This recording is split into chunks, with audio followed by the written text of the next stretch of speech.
Indonesia adalah milik Aulia Tarim. Sakit hati saya. Aulia yang kita kenal di Indonesia ini, mereka itu aulia dari Yaman, Hadramut, terutama Tarim dan sekitarnya, Fagil Muqaddam, Muhajir Allah Ahmad bin Isa, dan Pulau Jawa Indonesia ini dikatakan bintu Tarim. Ini punyanya Aulia Tarim. Tapi kita pernah dengar dari para salihin bahwa Indonesia ini milik Aulia Tarim. Begitu mudahnya orang asing ini, Ba'alawi, mengklaim bahwa Indonesia adalah milik Aulia Tarim. Inna lillahi wa inna ilaihi raji'un. Kami adalah majikan kalian. Kami adalah pemilik bangsa. Kami adalah pemilik kedaulatan Indonesia. Karena di dalam tubuh kami mengalir darah suci kakek kami Rasulullah.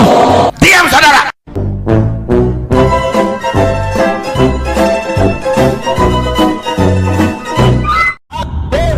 Kita akan kasih sok terapi mereka dengan tegangan tinggi. Allahu Akbar.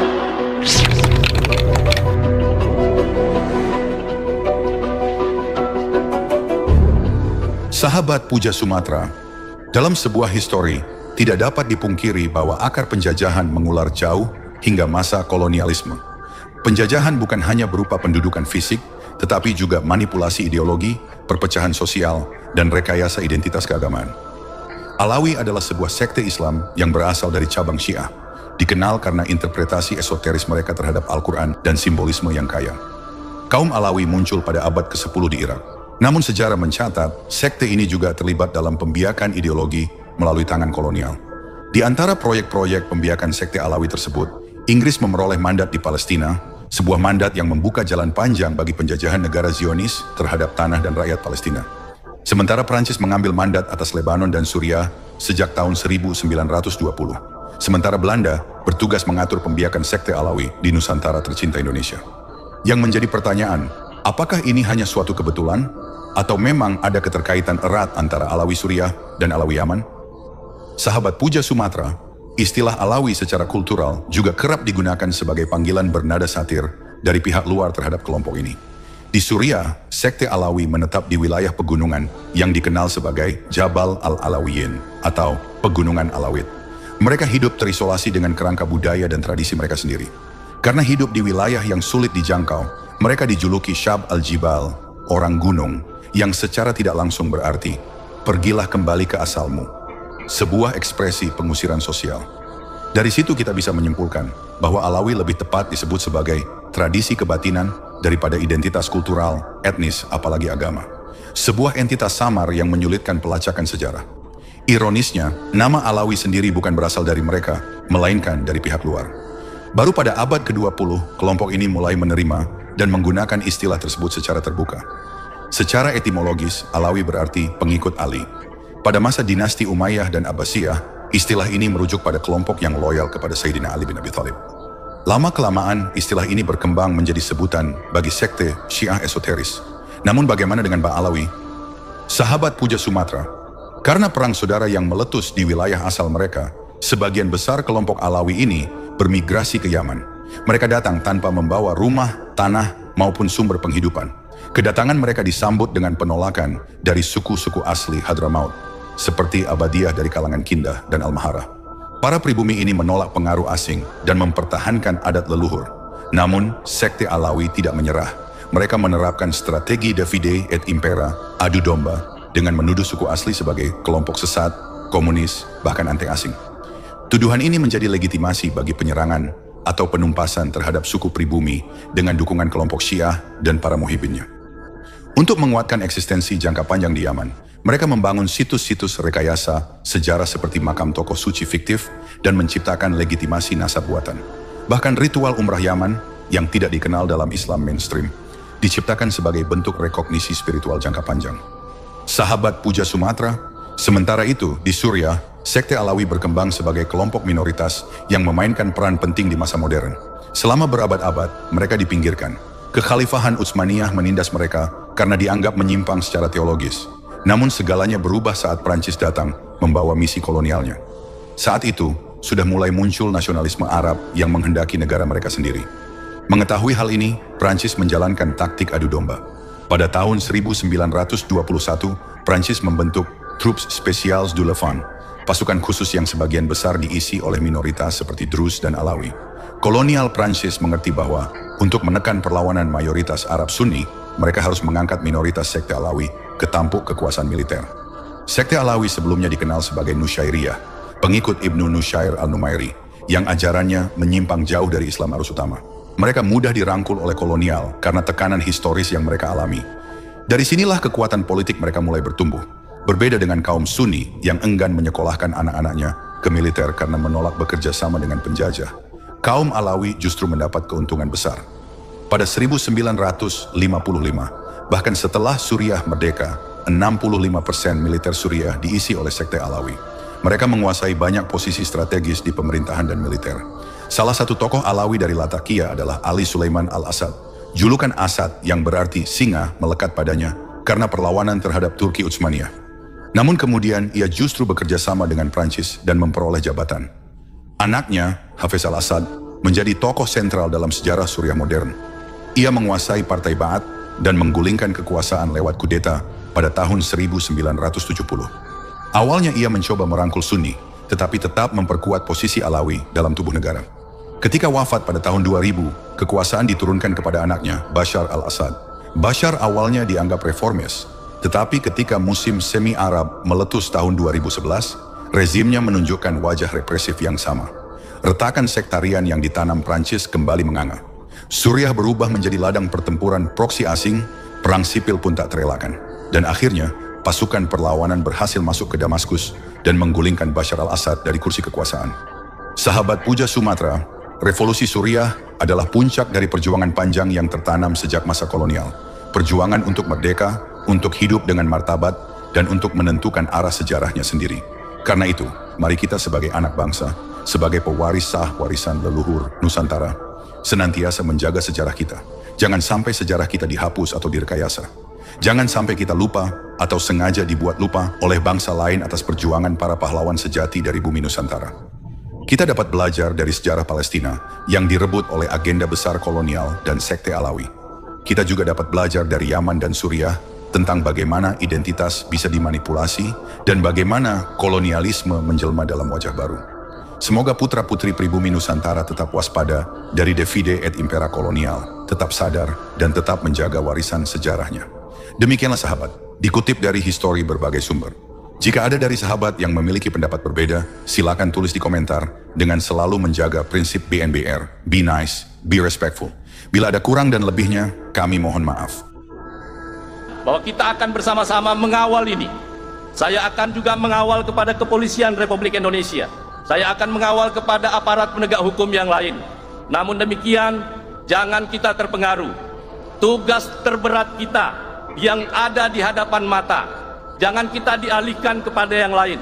Harapan kita yang terdekat adalah mudah-mudahan tahun ini di bulan November yang akan datang, guru tua kita berdoa akan dianugerahkan sebagai pahlawan nasional. Mudah-mudahan tahun ini insya Allah Presiden Prabowo Subianto kembali. Pada kesempatan pertama saya pun akan menyampaikan harapan seluruh keluarga besar Al-Khairat agar di tahun ini semoga doa kita bisa dijabah, guru tua bisa dianugerahkan menjadi pahlawan nasional. Hadir dengan sukarela, setiap tahun diadakannya haul ini menandakan kecintaan kita dan rasa hormat kita atas semua jasa-jasa yang telah diberikan oleh guru tua. Sebagai Menteri Hukum, saya ingin menyampaikan sekaligus sebagai keluarga besar Al-Khairat, saya ingin menyampaikan terima kasih yang sebesar-besarnya. Karena berkat dukungan keluarga besar Al-Khairat, saya bisa berdiri hari ini menjadi menteri dalam kabinet merah putih. Saya bisa menjadi anggota Dewan Perwakilan Rakyat Republik Indonesia selama 2 periode. Di samping karena atas dukungan Bapak Dr. Andes Haji Longki Janggola, tapi tentu karena dukungan keluarga besar Al-Khairat yang pada akhirnya bisa mengantarkan saya untuk bisa membantu baik Presiden Jokowi di pemerintahan yang lalu maupun di pemerintahan Bapak Presiden Prabowo saat ini. Karena itu sebagai tanggung jawab sebagai Menteri Hukum dalam rangka memberi kepastian dan dorongan sesuai harapan yang disampaikan oleh seluruh keluarga besar, saya telah bertemu berkali-kali dengan Ketua Utama dan seluruh pengurus PB Al-Khairat, baik di kantor Kementerian Hukum. Kami telah melakukan beberapa langkah dalam rangka untuk memperjuangkan, dan ini menjadi kerjaan kita bersama. Yang pertama, kami telah memberikan penegasan kewarganegaraan kepada guru tua, yang merupakan salah satu syarat untuk bisa mendapatkan gelar kepahlawanan. Karena itu, walaupun demikian, saya menghimbau gerakan ketidaksetujuan kita, gerakan protes kita terhadap upaya-upaya untuk mendiskreditkan semua apa yang telah dilakukan oleh guru tua, kita lakukan dalam proses ataupun saluran yang damai dan beradab seperti halnya yang disampaikan oleh Ketua Umum PB Al-Khairat dan seluruh keluarga besar Al-Khairat pada kesempatan ini. Yakinlah bahwa kita akan bersama-sama mengawal ini. Saya akan juga mengawal kepada Kepolisian Republik Indonesia. Saya akan mengawal kepada aparat penegak hukum yang lain. Namun demikian, jangan kita terpengaruh. Tugas terberat kita yang ada di hadapan mata, jangan kita dialihkan kepada yang lain.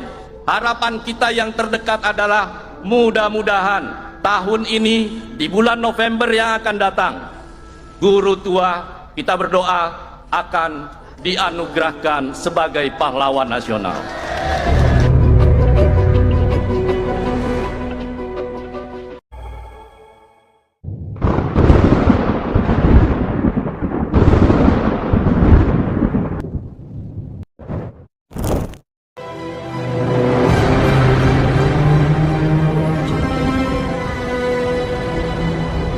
Ada sebuah kitab kuno yang disembunyikan dari mata dunia.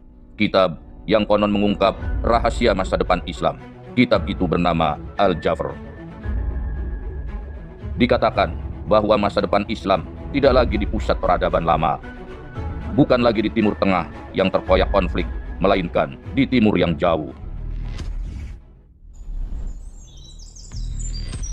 Sebuah negeri kepulauan yang diklaim Ba'alawi sebagai Bintu Tarim, putrinya kota Tarim, Hadramaut. Negeri tersebut adalah Indonesia yang sangat kita cintai. Pulau Jawa Indonesia ini dikatakan Bintu Tarim. Ini punyanya Aulia Tarim. Tapi kita Video misteri realita kali ini akan membongkar misteri di balik klaim klan Ba'alawi yang menyebut Indonesia sebagai Bintu Tarim.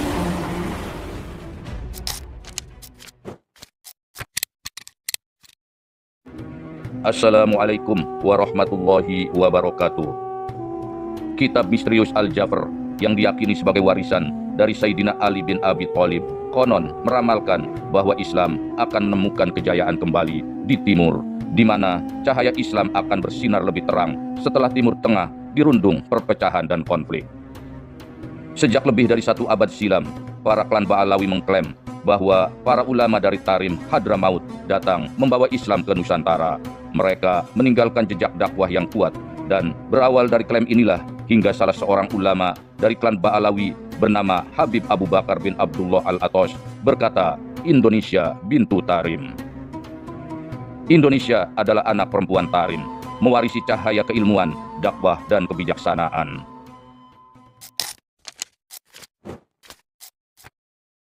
Tapi bagaimana jika kini sang anak itu telah tumbuh dewasa? Bagaimana jika Indonesia bukan lagi sekedar pewaris Tarim, tetapi pusat Islam yang mandiri?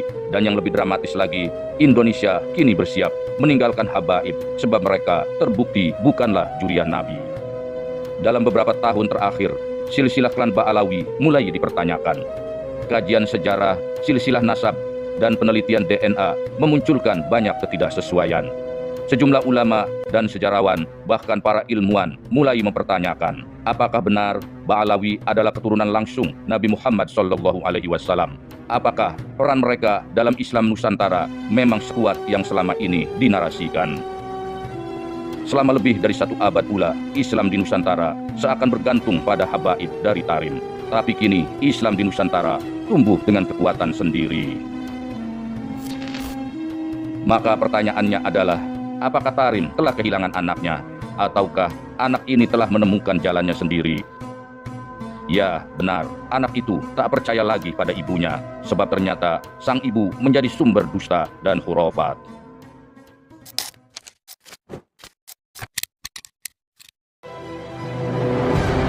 Jika benar kitab Al-Jafr meramalkan bahwa Islam akan bangkit di timur, maka Indonesialah negeri itu, dan Ba'alawi sepertinya telah memahami benar kandungan dari kitab misterius ini, sehingga mereka berupaya merebutnya dari tangan pribumi. Doktrin Indonesia Bintu Tarim jelas bukan sepenggal ungkapan sederhana. Sejak era penjajahan Belanda, klan Ba'alawi sudah menunjukkan gelagat ingin menjadi tuan di negeri ini. Di era kemerdekaan, mereka telah mempelopori pemberontakan. Tahun 1948, Musa al-Musawa memulainya dengan gerakan PKI Madiun. Disusul kemudian dengan peristiwa G30 SPKI tahun 1965 yang dipimpin oleh seorang Ba'alawi bermarga Al-Aidid. Di era reformasi, mereka telah melakukan gerakan yang sangat tertata dengan rapi, sehingga para cerdik pandai di negeri ini lengah untuk mengantisipasinya. Mereka menyusup ke dalam lini pemerintahan dan organisasi Islam terbesar di Indonesia, Nahdlatul Ulama. Gerakan mereka di bawah komando Lutfi bin Yahya secara masif berupaya membelokkan sejarah dengan pemalsuan makam-makam para sesepuh bangsa dan menggantinya dengan tokoh-tokoh fiktif dari klan Ba'alawi. Kita tentu tak perlu membahasnya lebih mendetil lagi. Yang pasti, Ba'alawi sangat sadar bahwa Indonesia inilah negeri yang diramalkan oleh Sayyidina Ali dalam kitab misteriusnya, Al-Jafr. Di kepulauan inilah negeri muslim terbesar di dunia akan terwujud. Negeri dengan Islam yang berkembang pesat tanpa konflik sektarian yang menumpahkan darah. Negeri yang tetap kokoh di saat Timur Tengah hancur dalam perpecahan. Sekali lagi, mungkin inilah momen yang diramalkan oleh kitab kuno Al-Jafr, bahwa suatu hari Islam akan menemukan kekuatannya kembali dari timur. Bukan lagi dari Tarim, bukan pula dari Arab, tetapi dari Nusantara.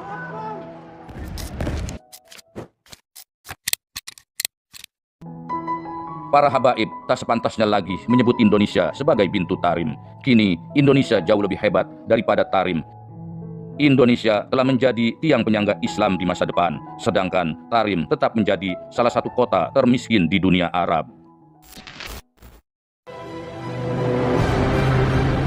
Jika benar kitab Al-Jafr meramalkan kebangkitan Islam di timur, maka kita sudah melihat ramalan itu terjadi hari ini. Nusantara bukan lagi sekedar pewaris Tarim, tapi kini ia adalah harapan baru bagi dunia Islam. Apakah benar kebangkitan Islam kini ada di Nusantara? Apakah ini bukti nyata dari ramalan kitab Al-Jafr? Berikan pendapat kalian di kolom komentar. Jangan lupa like, share, dan subscribe, karena misteri realita akan terus mengungkap rahasia besar yang tersembunyi. Sampai jumpa di video berikutnya. Wassalamualaikum warahmatullahi wabarakatuh.